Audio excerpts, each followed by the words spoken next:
Hi hello ಎಲ್ರಿಗೂ ನಮಸ್ಕಾರ. ಇವತ್ತು ನೋಡ್ರಿ ನಾವು ಕ್ಯಾಬೇಜ್ ಗೋಬಿ ಮಂಚೂರಿಯನ್ ಹೇಗೆ ಮಾಡೋದಂತ ನೋಡ್ಕೊಂಡ್ ಬರೋಣ ಚೈನೀಸ್ ಸ್ಟೈಲ್ ಅಲ್ಲಿ.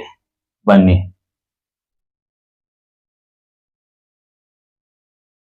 ಇದು ನೋಡ್ರಿ ಶೇಜ್ವಾನ್ ಚಟ್ನಿ, ಆಮೇಲೆ ಗೋಬಿ ಮಂಚೂರಿಯನ್ ಬಂದಿತ್ತು ಹೀಗೆ. ಇದು ಹೇಗೆ ಮಾಡೋದು ನೋಡೋಣ.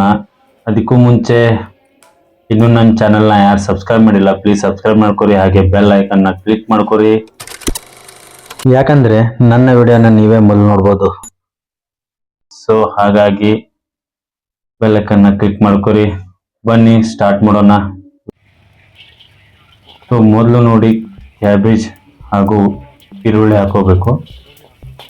ಉದ್ದಕ್ಕೆ ಹೆಚ್ಕೊಳ್ಬೇಕು ಅವನ್ನ ಕ್ಯಾಬೇಜ್ನ,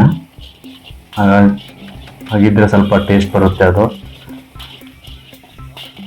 ಆಮೇಲೆ ತಿನ್ಲಿಕ್ಕೂ ಸ್ವಲ್ಪ ಸಿಕ್ಕುತ್ತೆ ಬಾಯಿಗೆ. ಸೊ ಆಮೇಲೆ ಗರಂ ಮಸಾಲ ಹಾಕೋಬೇಕು, ಸ್ವಲ್ಪ ರುಚಿಗೆ ತಕ್ಕಷ್ಟು ಉಪ್ಪು ಹಾಕೋಬೇಕು, ಸೋಯಾ ಸಾಸ್ ಹಾಕೋಬೇಕು, ಆಮೇಲೆ ಟೊಮೆಟೊ ಕೆಚಪ್ ಹಾಕೋಬೇಕು. ಟೊಮೆಟೊ ಕೆಚಪ್ ಅಂತ ಟೊಮೆಟೊ ಸಾಸ್, ಟೊಮೆಟೊ ಕೆಚಪ್ ಯಾವುದಾದ್ರೂ ಹೇಳಿ. ಆಮೇಲೆ ಶೇಜ್ವಾನ್ ಚಟ್ನಿ, ನಿಮಗೆ ಎಷ್ಟು ಬೇಕು ಖಾರ ಅದರ ಮೇಲೆ ಡಿಪೆಂಡು. ಇದೆಲ್ಲ ಚೆನ್ನಾಗಿ ಕಲಿಸ್ಬೇಕು. ಆಮೇಲೆ ಸ್ವಲ್ಪ ಇದಕ್ಕೆ ಗಟ್ಟಿ ಆಗ್ಬೇಕಂತಂದು ಕಾರ್ನ್ಫ್ಲೋರ್ ಹಾಕೋಬೇಕು. ಇದಕ್ಕೆ ನೋಡ್ತಾ ಇರ್ಬೋದು ನೀವು. ಇದು ಸ್ವಲ್ಪ ಮಂದಗಾಗಬೇಕಂದ್ರೆ ಕಾರ್ನ್ಫ್ಲೋರ್ ಹಾಕೋಬೇಕು ನಾವು.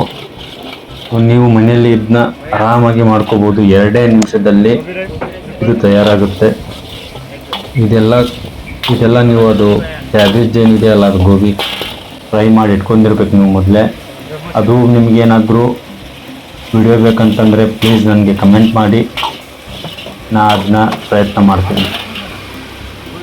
ಪ್ರಯತ್ನ ಎಲ್ಲ ನಿಮಗೆ ಮಾಡಿ ತೋರಿಸ್ತೀನಿ. ಇಷ್ಟೇ ನೋಡಿ ಗೋಬಿ ಮಂಚೂರಿಯನ್ ಮಾಡೋದು. ನೋಡಿ ಎಷ್ಟು ಚೆನ್ನಾಗಿ ಬಂದಿದೆ, ಪಾರ್ಸಲ್ ಆಗ್ತಾ ಇದೆ. ನೋಡಿ ಫ್ರೆಂಡ್ಸ್, ಎಷ್ಟು ಚೆನ್ನಾಗಿ ಬಂದಿದೆ. ವಾವ್, ಜ್ಯೂಸಿ ಆಗಿ ಬಂದಿದೆ. ನೋಡ್ತಾ ಇರ್ಬೋದು ನೀವು. ನಿಮ್ಮ ಬಾಯಲ್ಲಿ ನೀರು ಬರ್ತಾ ಇತ್ತು ಅಂತ ನಂಗೆ ಗೊತ್ತಾಯ್ತು, ಯಾಕಂದ್ರೆ ನನ್ನ ಬಾಯಲ್ಲಿ ನೀರು ಬರ್ತಾ ಇದೆ. ಓಕೆ ಫ್ರೆಂಡ್ಸ್, ಈ ವಿಡಿಯೋ ಇಷ್ಟ ಆಗಿದ್ರೆ ಪ್ಲೀಸ್ ಲೈಕ್ ಮಾಡಿ, ಶೇರ್ ಮಾಡಿ, ತಪ್ಪದೆ ಸಬ್ಸ್ಕ್ರೈಬ್ ಮಾಡಿ. ಮತ್ತೆ ಸಿಗೋಣ ಒಳ್ಳೆಲ್ಲ ಹೋಗುತ್ತೆ. ಬಾಯ್.